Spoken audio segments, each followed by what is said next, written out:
每次整呢個銀耳蓮子羹咧，我老婆都讚不絕口。佢話比出邊嘅糖水店啊，仲要好飲好多喎。啲銀耳啊，出晒膠添，超正啊！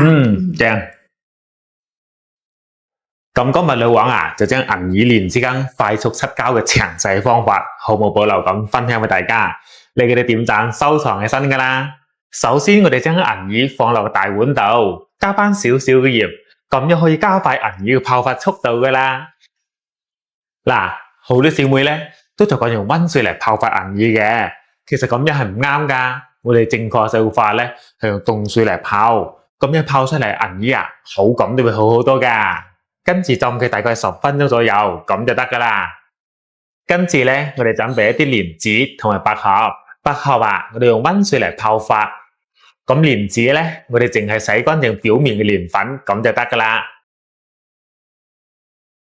跟住準備一把洗乾淨嘅紅棗，用氣滑器輕鬆咁挖出去棗核，然之後剪成細件備用。各位哥哥姐姐們，老王每日都會分享簡單又好味嘅健康美食。如果你驚記唔住嘅話，記得點翻個免費嘅小紅心，關注支持下咧。唔該晒大家，祝你身體健康，合家幸福。呢個時候銀耳都浸好噶啦，我哋先將個頭剪咗佢，然後用我嘅右手嚟將佢搣成細嚿，再洗乾淨，將啲水分擠乾。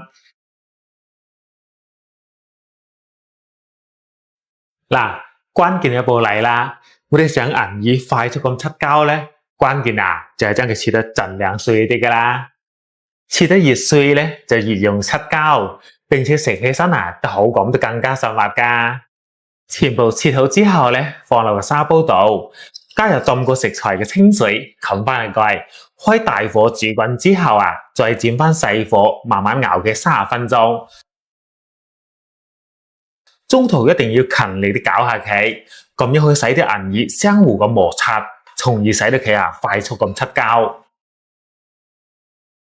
半粒鐘噶啦，大家睇睇，而家啲銀耳羹啊已經開始變得有啲黏稠噶啦，上面白色嘅氣泡咧就係銀耳嘅膠噶啦。我哋攪拌1分鐘之後咧，再將啲蓮子、百合、紅棗冚唪唥放晒落去。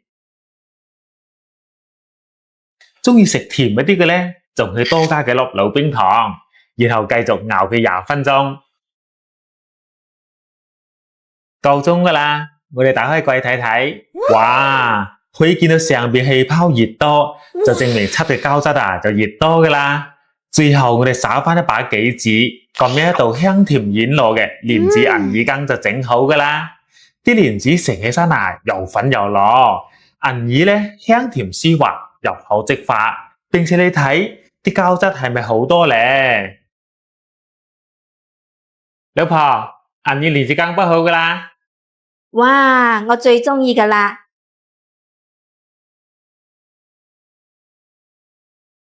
好滑口啊！每次你整呢個銀耳羹咧，都係更好味嘅，真係抵讚嘅啫。就知你鍾意飲呢個糖水，所以今日啊特登煲多啲，俾你嚟個銀耳蓮子羹自由。嗱，而家夏天啊，多啲煲呢個銀耳蓮子羹俾屋企老人同埋細路仔食咧，真係特別好噶。各位姐妹，快啲嗱臨收藏起身，煲俾屋企人試下啦！